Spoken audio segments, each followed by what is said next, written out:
السلام عليكم، مرحبا بكم في قناة وصفات وأفكار امرأة عاملة. اليوم في هذا الفيديو تاع اليوم إن شاء الله درت معكم طاجين الزيتون بطريقتي، يعني مورفا ندير بهذه الطريقة يجي بنين ما شاء الله وياكلوا الكبير والصغير. بسم الله. بديت في الزيتون حطيته يتغلى، درت معاه 2 طرونش تاع القارص باش يحافظ على اللون ديالو وما تخلوش يتغلى حتى يسمط، 2 غليات وذوقوا ما تخلوش حتى يسمط، يعني تقعد فيه شويه ملح. لهنا واش درت 2 بصلات متوسطين عفوا، مع 4 فصوص ثوم، معدنوس، الرند. هنايا بطاطا قطعتها دي غونديل، والجزر قطعته بهذا الشكل.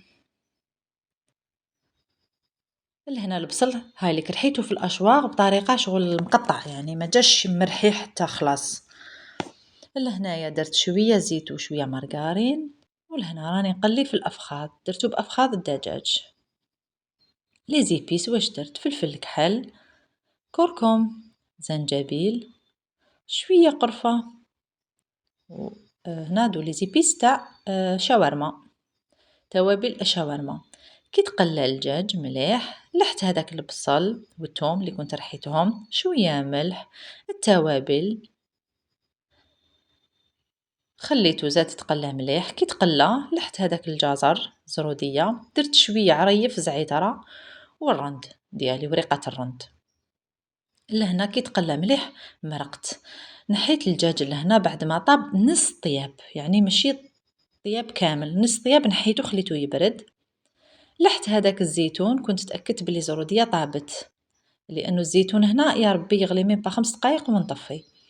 لهنا هذه العقدة اللي نديرها اختيارية، درت شوية من لاصوص تعطيله قوام يعني كريمي، قوام هايل. درت شوية من لاصوص، درت مغرف مايزينا، يعني كيفاش يقولوا لها بودرة النشا. هاي ليك ميكسيت، يعني خلطت كلش بالدراب الكهربائي، وزدت شويه شغله كريمه الطازجه، لا كريم فريش. لهنا تقدروا تعوضوها بحبه جبن ولا 2 حبات جبن، وشنو ردوا بالكم في الملح.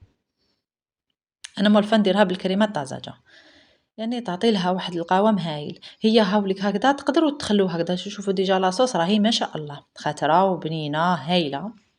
انا نحب نزيد لها هذه الاضافه باش نبدلو شويه.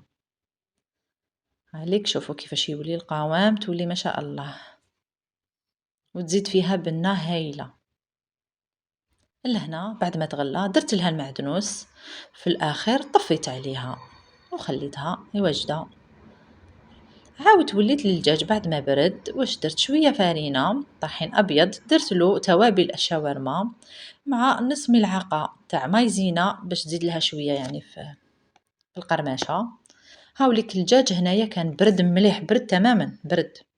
درت كطبقه اولى الفارينه الطحين الابيض، درته في الماء، يعني ما تخلوش يطول في الماء، تمتم دخله وخرجه. وعاودت لهنا تاني مره راني نزيد نرمد فيه مليح، ودخلوا مليح بيدكم باش تكون هذيك الطبقه المقرمشه، يجي هايل. ونفضوه مليح، ما تخلوهش معمر بالفارينه، نفضوه مليح هاي كيما راكم تشوفوا فيا. بما انه ماهوش طايب، طايب نص طياب يعني تقدروا تتحكموا فيه. هاي لك لهنايا الزيت بعد ما سخن لي، نقصت للنار وخليته يطيب، والنار ناقصه باش يكمل طيابه. هالك كيما راكم تشوفوا يطيب على الجهه، عاودوا زيدوا قلبوه، حمروه شويه.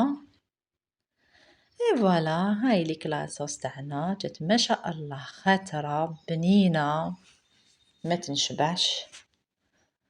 لهنايا تاني كاين بزاف اللي يقولك طاجين الزيتون نو ما نديروش فيه زروديه، حنا من بكري نديروا له زروديه، سواء يكون نظيف ولا لينا نديروا له الجزر يزيد فيه البنه،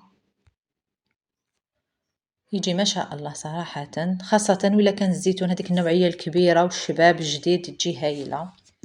ولهنا كاضافه تاني قليت البطاطا دوائر، هاد الاضافات نزيدهم يعني خاصه اللي عندها دراري صغار يعني باش ياكلوا، نديروا لهم حاجات اللي يحبوهم. والدجاج هاوليك اللي كنت قليته جا هايل مقرمش وبنين ما شاء الله، مع رشيشه معدنوس من الفوق. يعني جربوه وديروه بهذه الطريقه يجي رائع. يعني الأطباق تاوعنا والله غير هايلة، يعني أطباقنا ما شاء الله. جربوه بطريقتي وشاركوا في القناة وقولوا لي يعني في تعليقاتكم رأيكم. إلى اللقاء.